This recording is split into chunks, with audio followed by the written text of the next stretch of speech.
함께 보겠습니다. 하나님의 말씀은 누가복음 17장의 말씀입니다. 누가복음 17장 1절부터 10절까지입니다. 누가복음 17장 1절부터 10절까지 말씀 우리 한 절씩 교독하겠습니다. 예수께서 제자들에게 이르시되 실족하게 하는 것이 없을 수는 없으나 그렇게 하게 하는 자에게는 화로다. 하나를 실족하게 할진대 차라리 연자 맷돌이 그 목에 매어 바다에 던져지는 것이 나으리라. 너희는 스스로 조심하라. 만일 내 형제가 죄를 범하거든 경고하고 회개하거든 용서하라. 만일 하루에 7번이라도 내게 죄를 짓고 7번 내게 돌아와 내가 회개하노라 하거든 너는 용서하라 하시더라. 사도들이 주께 여짜오되 우리에게 믿음을 더하소서 하니 주께서 이르시되 너희에게 겨자씨 하늘 만한 믿음이 있었더라면 이 뽕나무더러 뿌리가 뽑혀 바다에 심기어라 하였을 것이요 그것이 너희에게 순종하였으리라. 너희 중에 누구에게 밭을 갈거나 양을 치거나 하는 종이 있어 밭에서 돌아오면 그더러 곧 와 앉아서 먹으라 말할 자가 있느냐? 그더러 내 먹을 것을 준비하고 띠를 띠고 내가 먹고 마시는 동안에 수종 들고 너는 그 후에 먹고 마시라 하지 않겠느냐?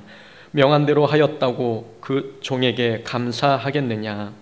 이와 같이 너희도 명령받은 것을 다 행한 후에 이르기를 우리는 무익한 종이라 우리가 하여야 할 일을 한 것뿐이라 할지니라. 아멘. 오늘 본문 말씀 통해서 균형 있는 신앙을 위해 갖추어야 할 4가지 덕목이라는 제목으로 말씀 함께 나누겠습니다. 신앙생활에서 중요한 것은 균형입니다. 하나님 사랑과 이웃 사랑의 균형, 기도와 말씀의 균형, 교회 생활과 가정 생활의 균형, 그리고 성령의 은사와 성령의 열매의 균형. 신앙생활에서는 반드시 지켜야 할 균형들이 참 많습니다. 신앙생활에서 균형을 강조하는 이유는 한쪽으로 치우친 신앙은 결국 넘어지기 때문이지요. 균형을 잃은 자전거는 넘어지고 균형이 깨진 노젓는 배는 제자리만 맴돕니다. 이처럼 균형을 잃은 신앙생활은 한 발자국도 성장하지 못하고 결국에는 넘어지고 마는 것입니다. 예수님께서 바리새인의 신앙을 인정하신 이유는 바리새인의 신앙은 균형이 깨졌기 때문입니다. 바리새인은 율법을 강조하느라 하나님의 은혜를 놓쳤습니다. 바리새인들이 율법을 지키는 것은 잘한 일이었지만 율법을 지키지 못하는 사람들을 정죄했습니다. 바리새인들은 율법을 지키는 일에만 몰두하느라 율법의 정신인 사랑과 긍휼을 잃어버렸습니다. 어느 한쪽으로 치우친 신앙은 건강한 신앙이라 말하기 어렵지요. 바리새인들은 스스로 신앙생활에 열심을 낸다고 생각했지만 예수님께서는 바리새인의 신앙을 인정하지 않으셨습니다. 균형이 깨진 그런 신앙생활은 열매 없는 신앙생활이기에 하나님께서는 바리새인들의 신앙을 거부하셨습니다. 균형이 깨진 신앙생활에는 대략 이런 특징이 나타납니다. 하나의 특징이 있다면 균형이 깨진 신앙생활은 비판적입니다. 비판적인 모습이 나타나는 이유는 하나님의 은혜보다 자기 행위에 율법에 치우쳤기 때문입니다. 자기 행위에 치우치면 옳고 그름을 판단합니다. 신앙은 옳고 그름을 판단하는 것이 아니지요. 신앙생활의 핵심은 사랑과 긍휼과 용서입니다. 그러나 한쪽으로 치우치다 보니까 사랑과 용서는 사라지고 비판적인 신앙생활이 되고 맙니다. 또한 균형이 깨진 신앙생활은 사람에게 치우칩니다. 너무 옳고 그름에 치우치면 비판적인 신앙이 되지만 그 반대로 옳고 그름에 대한 기준이 없으면 사람의 비위를 맞추는 신앙이 됩니다. 성도는 하나님의 요구에 순종하는 사람이지 사람의 구미에 맞추는 사람이 아닙니다. 사람에게 치우친 신앙생활을 하다 보면 그 신앙생활이 외식하게 되고 자기 신앙을 과장하게 됩니다. 결국 사람에게 치우친 신앙생활은 하나님을 두려워하기보다 사람을 두려워하기 때문에 나타난 현상입니다. 결국에는 균형이 깨진 신앙생활은 사람에게 치우치기 마련입니다. 이 외에도 균형이 깨진 신앙생활의 특징은 여러 모습으로 나타납니다. 성도의 교제 없이 나홀로 신앙생활을 하거나 아니면 봉사 없이 소극적인 신앙생활을 합니다. 기도하지 않고 자기의 재능만을 믿고 봉사하는 모습으로도 나타나기도 합니다. 아무리 비싼 자전거를 타고 있어도 균형을 잡지 못하면 넘어집니다. 우리의 신앙생활이 화려하다 할지라도, 우리의 신앙의 경력이 오래되었다 할지라도, 또 교회에서 많은 사역을 감당하고 있다 할지라도 균형이 깨진 신앙은 정체되고 넘어집니다. 오늘 본문은 예수님께서 제자들에게 주신 교훈입니다. 예수님께서는 4가지의 가르침을 주셨지요. 실족하게 하지 말라, 또 용서에 대한 교훈, 그리고 믿음에 대한 교훈과 대가를 바라지 않는 종의 본분에 대하여 말씀해 주셨습니다. 이 4가지 교훈 중에서 2가지는 이웃과의 관계에 대한 말씀이고, 또 나머지 2가지는 하나님과의 관계에 대한 말씀입니다. 오늘 본문 예수님의 가르침만 보더라도 예수님께서는 신앙의 균형을 강조하고 있다는 것을 우리에게 보여주고 있는 것이지요. 예수님은 하나님과의 관계도 중요하지만 이웃과의 관계도 중요하기 때문에 이웃과의 관계에 대한 교훈과 하나님에 대한 교훈 2가지를 우리에게 말씀해 주고 계십니다. 오늘 본문 17장은 15장과 16장의 결론 부분입니다. 그러니까 15장부터 17장은 하나의 묶음으로 볼 수 있는데 15장과 16장에서는 균형을 잃어버린 신앙의 모습들이 설명되었습니다. 자, 집을 나간 탕자는 자기의 권리를 주장했지 의무는 다하지 않았습니다. 본인의 역할에 치중했지 하나님의 은혜를 망각한 자가 집을 나간 탕자의 모습입니다. 그러나 집안에 머문 첫째 아들은 이웃사랑을 망각했습니다. 옳지 않은 청지기는 물질의 주인이 누구인지 잊었고 부자와 거짓 나사로 이야기에서 부자는 이웃사랑을 잊어버렸습니다. 오늘 본문의 앞에 나온 이야기는 모두 균형을 잃어버린 사람들의 이야기였던 것이지요. 예수님께서는 신앙의 균형을 잃어버린 사람들 이야기를 말씀하신 후에 제자들에게 최종적인 교훈을 주고 계십니다. 예수님의 제자가 되려 한다면 이웃과의 관계와 하나님과의 관계, 어느 것 하나 소홀히 여기지 않아야 함을 우리에게 교훈해 주고 있습니다. 우리 오늘 본문을 통해서 예수님께서 신앙적인 균형을 위해서 주신 이 4가지 교훈에 대해서 함께 살펴보고자 합니다. 이웃과의 관계에 대해서 말씀하신 첫 번째 교훈은 작은 자 한 사람도 실족하게 하지 말라는 교훈입니다. 1절 말씀이지요. 실족하게 하는 것이 없을 수는 없으나 그렇게 하게 하는 자에게는 화로다. 자, 이 세상에는 성도를 죄에 빠지게 하는 유혹들이 참 많습니다. 유혹이 많다 할지라도 우리 자신이 누군가를 죄에 빠지게 하는 주체가 되어서는 안 된다라는 말씀이 1절의 말씀입니다. 우리가 다른 사람들을 실족하게 만드는 요인들이 있습니다. 정리하면 3가지 정도가 있지요. 하나는 잘못된 교리를 가르칠 때 상대방이 실족합니다. 또 하나는 술과 도박, 음란, 부정, 불의 등 세속적인 죄로 유혹할 때 상대방이 실족합니다. 그리고 마지막 3번째는 상대방에게 상처를 줘서 믿음에서 멀어지게 하는 경우가 있지요. 말로 상대방에게 상처를 주거나 잘못된 행동으로 상대방에게 실망감을 줄 때 상대방을 실족하게 하여 믿음에서 멀어지게 만듭니다. 어떤 요인이든 예수님께서는 누군가를 실족하게 하는 일 자체를 경고하고 계십니다. 작은 자 중 하나를 실족하게 할진대 차라리 연자 맷돌이 그 목에 매어 바다에 던져지는 것이 낫다라고 말씀하십니다. 그만큼 누군가를 실족하게 하는 그 죄 하나님께서 결코 가볍게 여기지 않겠다는 말씀이지요. 우리가 실족하게 하지 않으려면, 누군가를 실족하게 만들지 않으려면 한 가지를 기억해야 합니다. 그 한 가지 교훈은 작은 자를 예수님 대하듯 존중해야 합니다. 예수님께서는 말씀하셨습니다. 이 작은 자 중에 하나를 실족하게 할진대. 사람의 실수하는 일 중에 하나는 작다고 생각하는 사람은 존중하지 않는다는 점입니다. 이 작은 자는 사회적 약자를 말하지요. 소외된 사람이나 자신보다 신분이 아래에 있는 사람을 의미합니다. 더 정확히 표현하면 함부로 대해도 문제가 되지 않을 사람을 뜻합니다. 힘없는 사람, 가난한 사람, 나이가 어린 사람, 갑이 아니라 을의 입장에 있는 사람, 또 내게 도움이 될 것 같지 않은 사람들을 작은 자라고 표현한 것입니다. 사람들은 작은 자들에게 아쉬울 게 없으니 존중하는 마음을 잘 갖지 않습니다. 그래서 작은 자를 경홀히 여기고 가벼이 여겨서 은연중에 실족하게 만드는 일들이 발생합니다. 우리가 하는 말 실수나 행동 실수 보통 누구에게 많이 합니까? 위에 있는 사람, 어려운 사람에게는 잘 실수하지 않습니다. 그러나 작은 자들 앞에서 우리는 말과 행동의 실수를 많이 하지 않습니까? 작은 자는 쉬워 보이고 편해 보이기 때문입니다. 자신보다 약하다고 생각하면 그 사람 앞에서는 말을 가리지 않고 행동도 잘 절제하지 않습니다. 그래서 작은 자를 실족하게 하는 일들이 우리 삶의 자리에서 많이 발생하게 되는 것이지요. 우리는 실족하는 죄를 범하지 않기 위해서는 작은 자를 존중해야 합니다. 하나님 나라에서는 작은 자가 큰 자이기 때문이지요. 누구든지 예수님의 이름으로 어린아이 하나를 영접하면 곧 예수님을 영접하는 것이라고 주님께서 말씀해 주셨습니다. 우리는 작은 자를 존중할 때 예수님을 대하듯 존중하는 믿음의 자세가 필요합니다. 우리는 하나님 앞에 작은 자였습니다. 전능하신 하나님 앞에 우리는 작은 미물에 불과했습니다. 그런 우리를 하나님께서는 사랑하셔서 하나님의 자녀로 삼아주셨습니다. 지금도 하나님께서 우리의 삶을 한번 불어버리시면 날아갈 수밖에 없는 먼지와 같은 인생이 바로 우리의 모습입니다. 그런 우리를 하나님께서 귀하게 여기시고 사랑하시고 존중하셨습니다.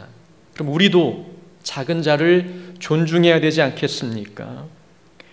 교회는 모든 사람이 공평하게 대우받아야 할 곳이지요. 예수 믿는 모든 성도는 모든 사람을 공평하고 존중해야 합니다. 특별히 약한 사람은 우리가 더 존중하고 더 많이 사랑해야 합니다.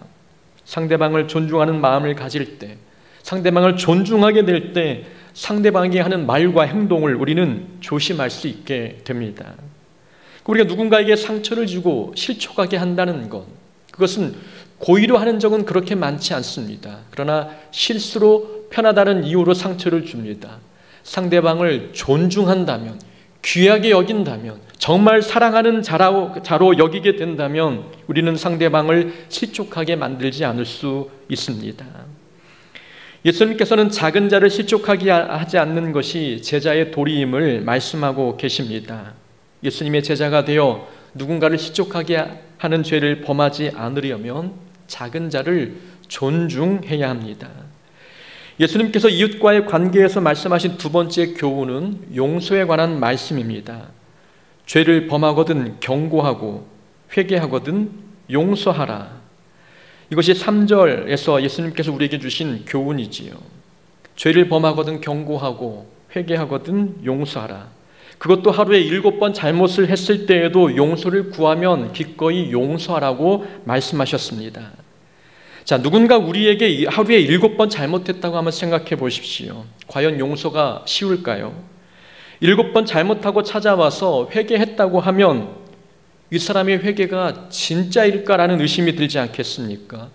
한두 번도 아니고 7번 같은 잘못을 했는데 그럴 때마다 나에게 찾아와서 용서를 구하면 우리는 그 사람의 회개와 그 사람의 사과의 진위를 의심할 수밖에 없습니다. 그래서 하루에 7번 잘못한 사람을 용서하기란 매우 어렵다는 것입니다. 오늘 본문은 하루에 7번이라도 용서하라는 겁니다. 하루에 지은 죄가 7번 이상일지라도 기꺼이 용서할 것을 가르쳐주고 계시는 것이지요. 우리는 예수님의 가르침을 통해서 얻는 교훈이 있습니다. 용서는 우리의 힘과 성품으로 하는 것이 아닙니다. 용서는 믿음으로 하는 것입니다. 우리는 상대방의 회개가 진심인지 거짓인지 판단할 수 없습니다. 용서할 상황인지 아닌지의 판단은 우리의 소관이 아니라 하나님의 소관입니다. 우리는 상대방을 용서할지 말지 위치에 있는 존재가 아닙니다. 우리가 우리가 위에서 사람을 아래 쳐다보듯 쳐다보면서 그 사람의 회개가 진짜인지 가짜인지 그 여부를 우리가 어찌 판단하겠습니까? 우리는 그럴 만한 자격도 안 되고 그럴 만한 위치에 있는 존재도 아닙니다. 용서의 주체는 우리가 아니라 하나님이십니다. 하나님께서 용서하셨기에 하나님이 용서하라는 말씀에 순종하는 마음으로 우리는 용서하는 것뿐입니다. 그 사람 마음의 진위가 어떠한지 그것을 판단할 수 있는 자격은 우리에게 주어지지 않았습니다. 상대방의 뉘우침이 진짜이면 용서하고 가짜이면 용서하지 않는다. 그렇다면 우리의 용서는 조건적인 용서가 아니겠습니까? 하나님께서 우리에게 보여주신 용서는 무조건적인 용서입니다. 우리는 하루에 7번이 아니라 그 이상의 죄를 지었습니다. 그런데도 우리는 하나님께 찾아가 용서를 구하고 회개했습니다. 회개하고 난 다음날 똑같은 죄에 또 넘어졌는데도 불구하고 우리는 하나님께 회개하면 하나님은 우리의 기도를 들으시고 용서하셨습니다. 하루에 7번 이상의 용서를 우리는 하나님께 받았습니다. 우리는 하나님의 이런 용서를 받았기 때문에 상대방의 회개가 진짜인지 아닌지를 그 여부를 떠나서 무조건적으로 용서해야 합니다. 그래서 우리에게 필요한 것은 믿음입니다. 용서는 상대방의 모습을 보고 하는 것이 아니라 하나님을 보고 하는 것입니다. 용서는 상대방의 사람을 보고 하는 것이 아니라 하나님을 믿는 믿음으로 우리는 용서하는 것입니다. 우리는 용서가 힘든 이유가 사랑이 부족해서라고 생각합니다. 그러나 엄밀히 따지고 보면 사랑이 부족해서가 아니라 믿음이 부족해서 용서가 어려운 것입니다. 오늘 본문에서 예수님께서 용서라는 주제를 말씀하신 이유는 앞에 나온 집 나간 탕자 이야기를 염두에 두고 하셨던 말씀입니다. 자, 탕자의 형은 동생을 용서하지 않았습니다. 이 첫째 아들은 왜 동생을 용서하지 않았을까요? 첫째 아들은 동생에게 화가 난 것보다는 아버지에게 화가 났습니다. 첫째 아들은 아버지가 자신을 불공평하게 대했다고 생각했습니다. 동생을 위해서는 송아지를 잡았는데 자기를 위해서는 염소 새끼 하나도 잡아주지 않았다고 불평했지요. 첫째 아들은 자신을 향한 아버지의 사랑을 의심했습니다. 아버지의 공평도 의심했습니다. 아버지께서 첫째 아들에게 말씀하셨지요. 내게 있는 모든 것이 너의 것이 아니더냐. 첫째 아들은 아버지의 이 말조차도 신뢰하지 않았습니다. 결국 첫째 아들이 동생을 용서하기 어려웠던 이유는 아버지에 대한 신뢰 부족이었습니다. 아버지에 대한 믿음이 없었기 때문에 동생에 대한 용서가 어려웠던 것입니다. 첫째 아들이 아버지의 사랑은 공평하시다라는 것을 믿었다면 용서는 쉬웠을 것입니다. 동생을 용서해도 아버지께서 나에게 손해를 안겨주지 않을 것을 믿었다면 용서했을 것입니다. 첫째 아들은 동생의 회개를 받아들이신 아버지의 선택과 판단을 믿어야만 했습니다. 내 판단에 동생의 회개가 가짜였다는 생각이 들었어도 아버지께서 동생의 회개를 듣고 용서하셨다면 아버지의 판단을 첫째 아들은 믿어야 했습니다. 첫째 아들이 아버지의 판단에 대해서 불신하니 동생을 위해 잔치를 벌인 아버지의 행동에 화가 났습니다. 첫째 아들은 사랑이 부족한 것이 문제가 아니었습니다. 믿음이 없었던 것이 용서하기 어려운 원인이었던 것입니다. 사랑은 믿음에서 흘러나옵니다. 사람과의 관계를 보십시오. 상대방을 믿지 않는데 상대방을 향한 사랑이 흘러가겠습니까? 믿음이 선행되어야 믿음을 통해서도 사랑이 흘러오는 것입니다. 사람 관계도 그러한 것처럼 하나님과의 관계에서도 하나님을 향한 믿음이 있을 때 이웃을 향한 사랑이 흘러가게 되는 것입니다.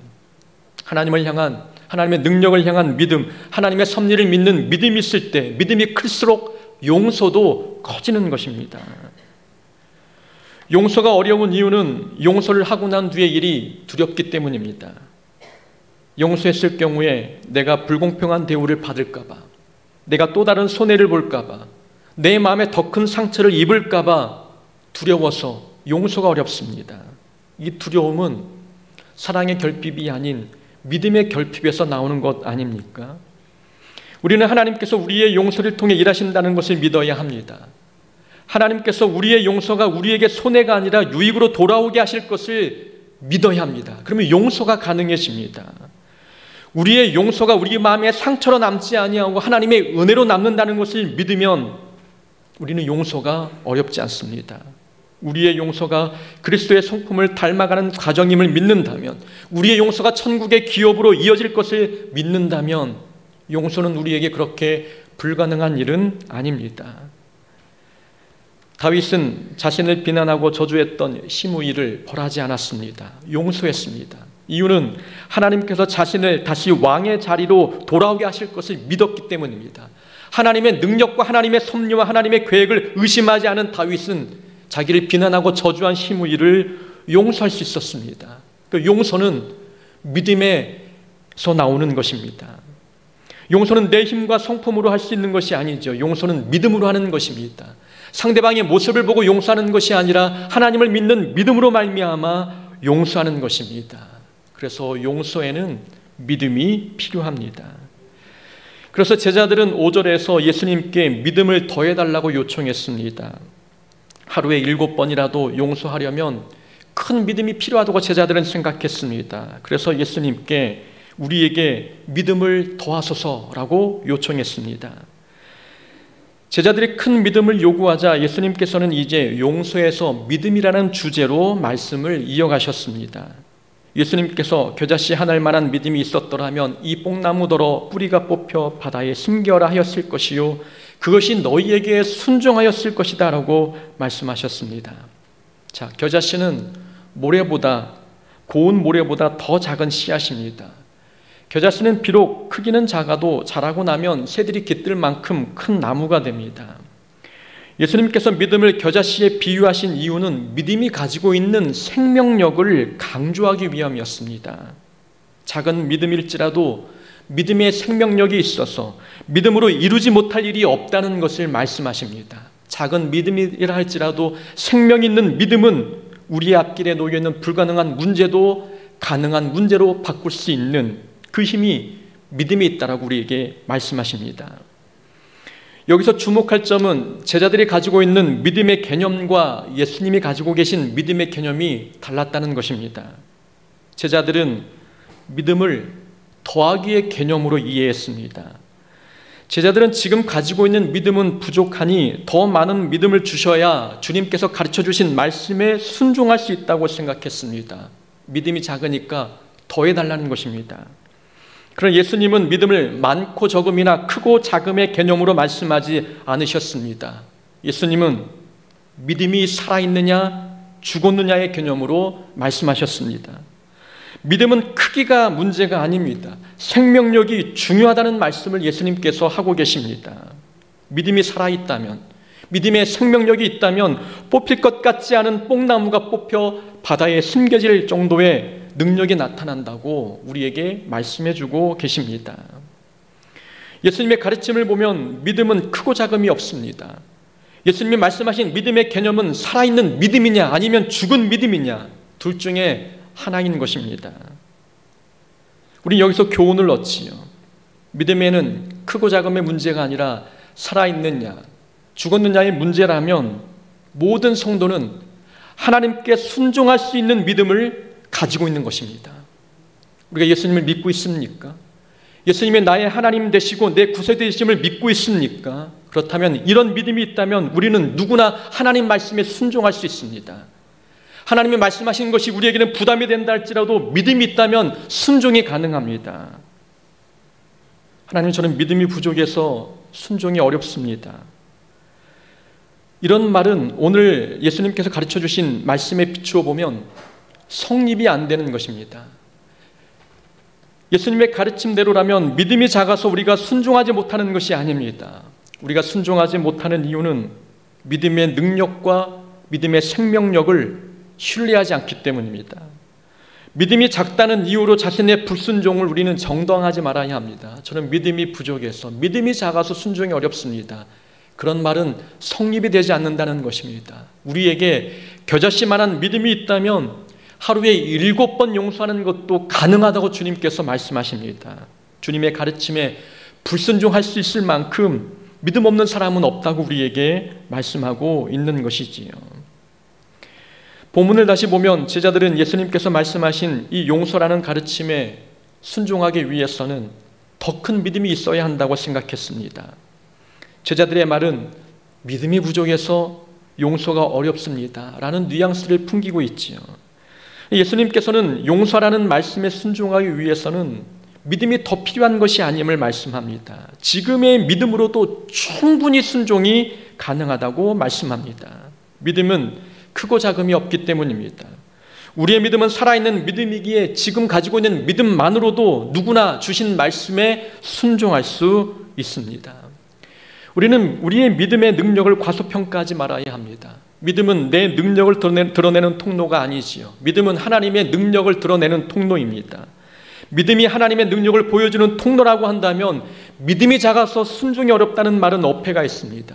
하나님의 능력을 불러오는 통로가 믿음이라면 그 믿음이 작다 할지라도 작은 믿음을 통해서 하나님의 커다란 능력이 나타나지 않겠습니까? 우리 생각이 우리 믿음이 작다 할지라도 이 믿음이 통로가 되어 하나님의 능력이 삶의 현장에 나타난다면 어찌 하나님의 능력이 작다 할 수 있겠습니까? 하나님의 능력이 우리와 함께하면 하나님이 말씀하시는 그 말씀에 순종하지 못할 일이 어디 있겠습니까? 우리가 예수님을 믿고 있다면 우리의 믿음은 살아있는 믿음입니다. 우리가 진심으로 주님을 믿고 있다면 우리의 믿음에는 생명력이 있습니다. 믿음이 부족해서 주신 사명에 순종을 망설이고 있는 사람들이 있습니까? 정말 믿음이 부족하다는 생각 때문에 순종이 망설여진 사역이 있습니까? 우리의 믿음은 결코 작지 않습니다. 하나님의 능력을 드러내기에 우리 믿음은 충분히 큽니다. 살아있는 믿음만 있다면 주님 주신 그 말씀에 순종하지 못할 문제는 없습니다. 어제 전화 한 통이 걸려왔습니다. 개척교회를 섬길 때 전도되어 나오신 어르신의 전화였지요. 어르신은 그 당시 삶의 귀신의 역사가 강하게 나타나서 매우 힘든 삶을 사셨던 분이십니다. 제가 그분을 위해 살 수 있는 것은 기도해 드리는 것과 또 믿음을 심어주는 것이었습니다. 믿음이 있으면 충분히 이길 수 있다는 그런 마음을 심어주려 했지만 이제 갓 교회 나온 분에게 믿음의 위력을 가르치고 또 확신을 주기란 매우 어려운 일이었습니다. 사람들은 보통 영적으로 힘든 일을 겪으면 사람을 붙들려고 합니다. 귀신을 쫓아내는 은사가 있는 분을 찾아가거나 기도해도 이것저것 해도 되지 않으면 더 강한 귀신을 찾아가 무당을 찾아가 문제를 해결하려고 합니다. 그럼 믿음이 있으면 그 믿음으로 충분히 귀신의 역사를 막아낼 수 있습니다. 우리는 그런 확신을 가지고 계십니까? 믿음이 있으면 이 믿음만으로 충분히 영적인 전쟁에서 승리할 수 있다는 믿음의 확신이 우리에게 있으십니까? 제가 할 수 있는 것은 그분에게 기도하고 믿음의 확신을 심어주는 것뿐이었습니다. 어제 오랜만에 전화가 왔길래 제일 먼저 건강 상태를 여쭤보았습니다. 영적으로 좋아져서 예배 잘 드리고 있고 신앙생활 기쁘게 잘하고 있다는 말씀이셨습니다. 예배에 참석하면서 믿음의 확신이 생겼고 그래서 문제가 점차 줄어들어 지금은 신앙생활을 정상적으로 하고 계셨습니다. 그러면서 감사의 인사를 말씀하셨습니다. 본인이 가장 힘들 때 마음을 많이 써주셨고 도와주셔서 참 감사합니다라는 인사였습니다. 전화통화를 하면서 제 마음에도 감사의 마음이 들었고 또 한 가지 확신할 수 있었던 것은 믿음이 이기는구나 라는 사실이었습니다. 믿음만 있으면 귀신의 역사도 이길 수 있구나. 처음에는 그 믿음에 대해서 흔들렸던 적이 있었습니다. 나에게 은사가 부족해서 이 귀신을 속히 쫓아내지 못하는 것은 아닐까. 그러나 말씀이 들어가고 믿음의 확신이 생기면 충분히 본인이 가지고 있는 믿음만으로 충분히 이길 수 있다는 확신을 가지고 있었습니다. 지금 당장 문제가 해결되지 않았지만 믿음을 붙들고 끊임없이 싸우다 보니 승리를 거두었던 것입니다. 우리는 커다란 믿음이 있어야만 귀신을 쫓아낸다고 생각합니다. 특별한 은사가 있어야만 이 영적인 문제를 해결할 수 있다고 생각합니다. 우리의 믿음은 그러면 무엇입니까? 우리에게도 믿음이 있지 않습니까? 이 믿음을 통해서 하나님의 능력이 나타나는 것 아니겠습니까? 그렇다면 우리에게도 믿음이 있다면 이 믿음만으로 충분히 영적인 역사들을 방어하고 이겨낼 수 있는 것입니다. 우리의 믿음을 과소평가하지 말아야 합니다. 우리에게 성경 지식이 많지 않다고 해서 믿음의 경력이 짧다고 해서 또는 성격이 소심하다고 해서 우리 믿음의 능력마저 작은 것이 아닙니다. 지금 있는 이 믿음만으로 충분히 하나님의 능력을 행사할 수 있고 주신 말씀에 순종할 수 있습니다. 예수님의 네 번째 가르침은 종의 자세에 대한 교훈입니다. 종은 아무리 수고해도 대가를 기대하지 않아야 한다는 말씀이 오늘 본문 마지막 부분의 교훈이지요. 종이 주인이 명령한 것이 다 순종해도 그건 해야 할 일을 한 것뿐입니다. 예수님의 제자라면 하나님께서 주신 사명을 감당하고 나서 절대 대가나 보상을 기대하지 않아야 함을 우리에게 교훈해주고 있는 본문입니다. 자, 우리가 하는 모든 봉사는 종으로서 마땅히 해야 할 일들입니다. 마땅히 해야 할 일을 한 것뿐인데 우리는 은연중에 대가와 보상을 기대할 때가 있지 않습니까? 우리가 주의 사역 감당하면서 대가와 칭찬을 기대하는 이유가 무엇 때문입니까? 대부분 그 일을 억지로 하는 사람들은 대가와 칭찬을 기대합니다. 그러나 기쁨으로 자발적으로 하는 사람들은 그 일에 어떤 보상이 따르지 않아도 기쁨으로 사역을 감당합니다. 내가 좋아서 하는 일은 사람들이 대가를 바라지 않는 것이지요. 우리는 여기서 얻는 교훈이 있습니다. 기쁨으로 하는 일에는 보상이 필요 없습니다. 기쁨으로 사역을 감당한다면 거기에 사람의 또 다른 보상이 필요치 않습니다.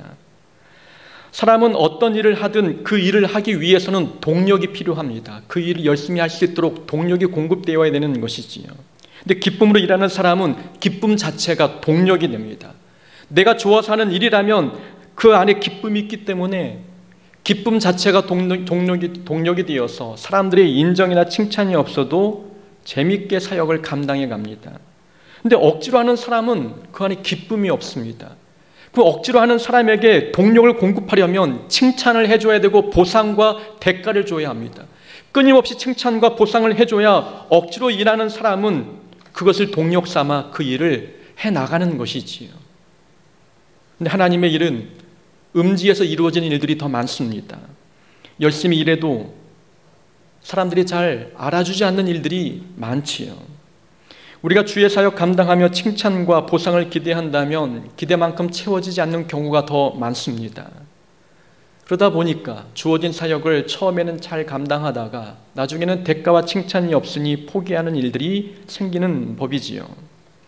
우리는 마땅히 해야 할 일을 하는 사람들입니다. 대접과 보상과 칭찬은 우리가 당연히 요구해야 할 사항들이 아닙니다. 종으로서 마땅히 해야 할 일을 하는 것뿐입니다. 우리는 그 일을 기쁨으로 감당해야 합니다. 자원하는 마음으로 해야 되는 것입니다. 기쁨으로 감당하는 일은 보상이 없어도 기쁨으로 사역을 이어갈 수 있습니다. 우리는 무익한 종입니다.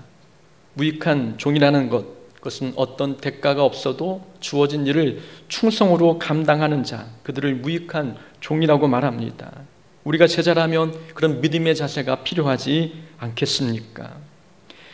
우리는 예수님의 제자입니다. 제자라면 우리 이웃과의 관계 그리고 하나님과의 관계의 균형을 이루어야 합니다. 이웃과의 관계를 위해서는 작은 자를 존중해야 하고 그리고 용서에 인색하지 않아야 합니다. 하나님과의 관계에서는 믿음의 위력을 신뢰하여 어떤 일에도 순종하는 믿음을 보여야 합니다. 그리고 열심히 일을 해도 마땅히 해야 할 일을 한 것뿐이니 거기에 대가나 칭찬을 기대하지 않아야 합니다. 이런 균형 있는 삶을 살 때에 우리는 예수님의 제자다, 사도다라는 그런 자부심으로 주어진 신앙생활 잘 감당할 수 있게 되는 것입니다. 우리 모두가 주의 말씀에 순종하여 예수님의 제자다운 삶을 살아가기를 주의 이름으로 축원합니다. 아멘.